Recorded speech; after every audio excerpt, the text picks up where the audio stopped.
Hello everybody, Michael here for Tactica Imperialis. Welcome to today's video. Today I want to talk about, I want to ask a question actually. Can or will Warhammer 40,000 ever be truly balanced?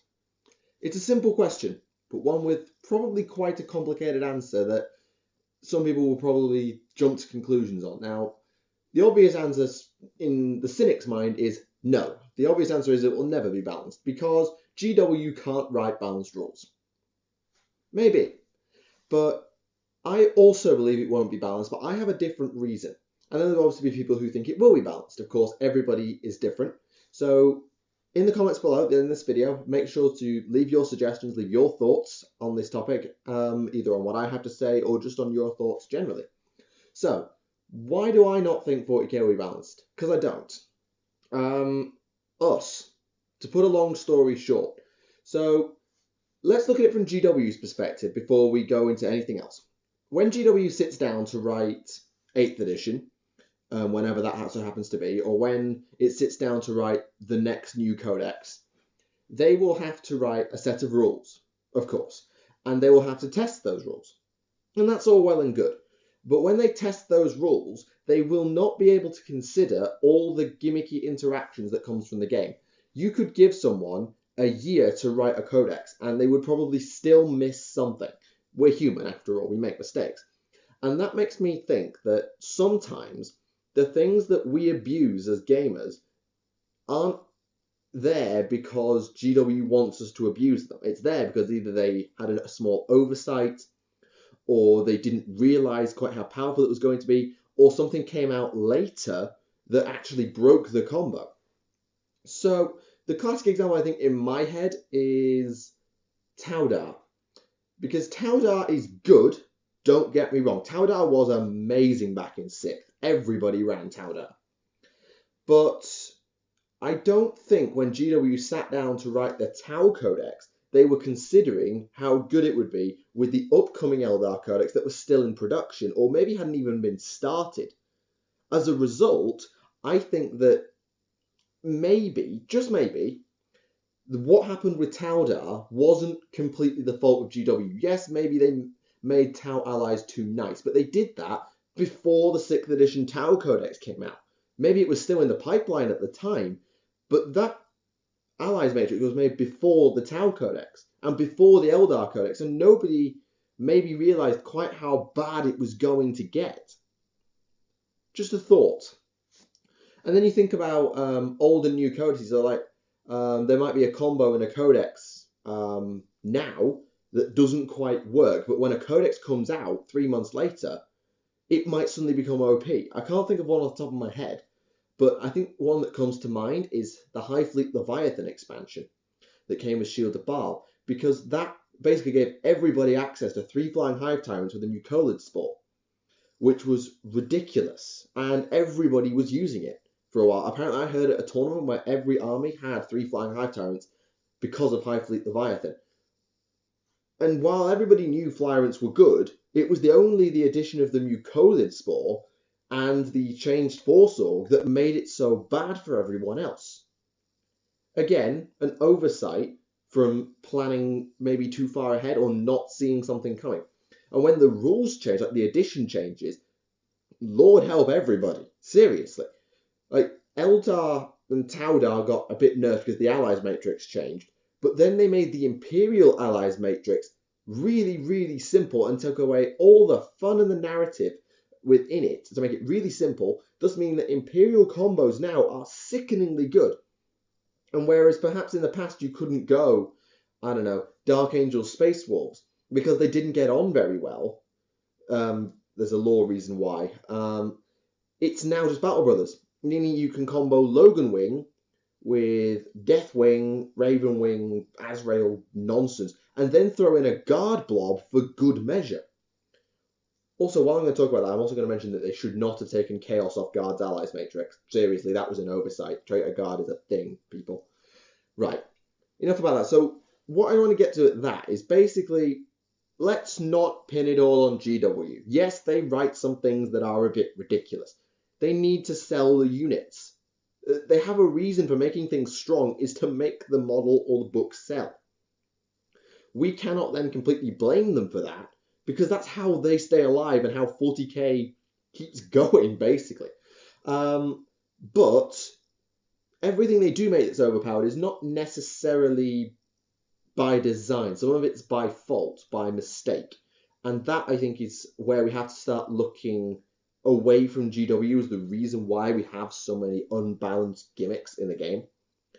And that leads me on to us, the community. Both the local communities, the people who are just in your gaming stores and all that. Then you have the tournament goers, and then you have the online community as well, who all share a different part of the blame, if you want to call it the blame. So with the local community, obviously, you don't play many people if you have a small community. I mean, back when I was playing before I got on YouTube, there were about 6 of us, and we all knew each other's lists inside out, and were constantly tailoring to beat each other. Meaning that when one super good combo came along, it was Thunderhammer and Stormshield Logan Wing back in the day, with Logan, Arjak, Nyarl, 2 Vindicators, squad of Longfangs, a Whirlwind, and 2 squads of Grey Hunters. It was just shocking to beat. It took us so long to work out a way to beat it, and then we did, and then something else had to be beaten because it could beat the Logan Wing and therefore was able to steamroll everybody. So the local meta encourages small evolutions that make the armies better and constantly means people are looking to exploit, but not on the same scale. When you get to tournaments, how many different archetypes turn up to tournaments and win them? I mean, if you took the winners of all the tournaments across America, the UK, maybe all the Throne of Skulls, I don't know, you would probably find that in many of those cases, they would probably be very similar lists. They'd have different tweaks and different things, but they'd probably be quite similar to one another for the simple reason of that's what works. In a ranking system type of meta, like tournaments, the most efficient and most powerful things always come out on top, and everything else is cut and put by the wayside. That's why the fun doesn't always appear at tournaments, even though it might actually be hilarious and amazing like shock attack guns, because they're just not reliable enough, and that's why Orcs never win tournaments, but that's another point for another day. So that's another thing. And then you have the online community. Now, I'm going to hold my hand up. I'm as guilty of this as anyone else. We do reviews. We review a codex. We review an army or how a system has changed. And we always pretty much give out hints on the best combos to use with that new book.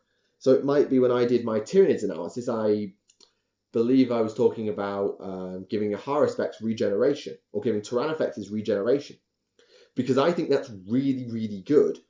And even if it doesn't work, I am, without meaning to, I am influencing you guys on how you put your list together.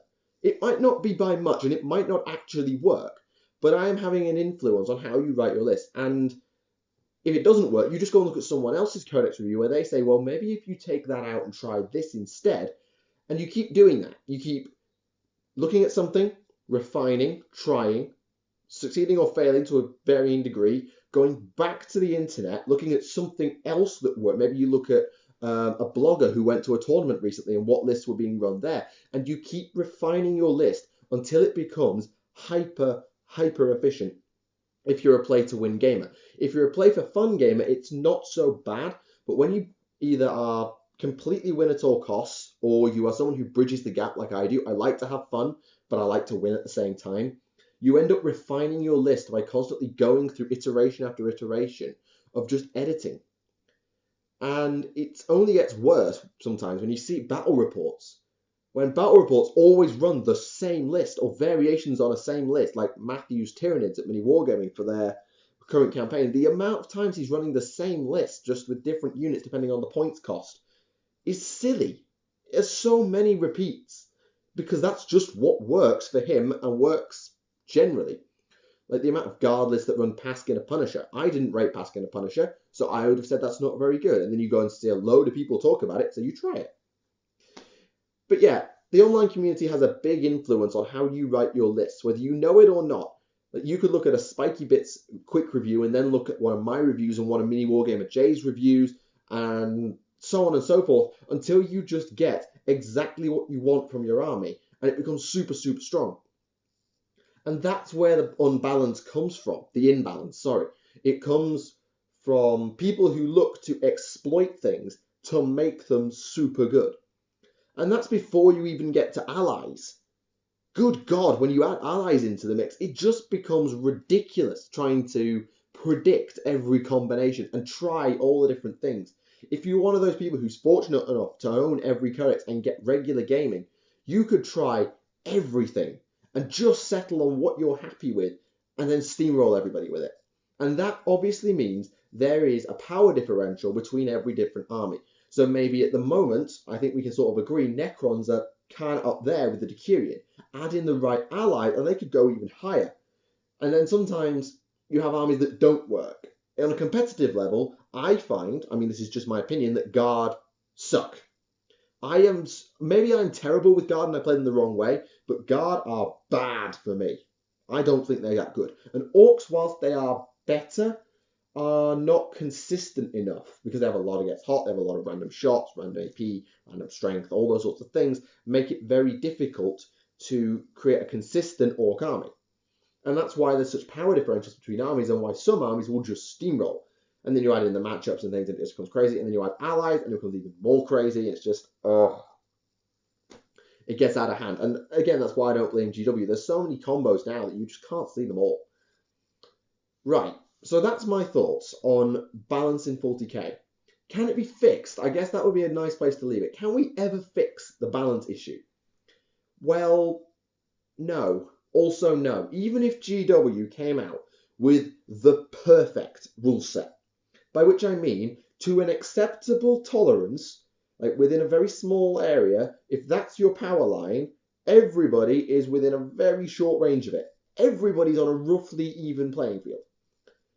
All that it will take is someone to come along with a brand new bit of experimentation because they've got a load of codices, they look and they scour the rulebook, find an awesome combo, pull their army's power level up a bit, and then tell everyone else about it so as it becomes more widespread, because that's the beauty of the internet. If one person finds a good combo, they can put it on the internet, and then everybody can use it, and then people have to come up with counters, and then things that don't work just fall away again, and things that do work become stronger, and the meta evolves again to become broken all over again.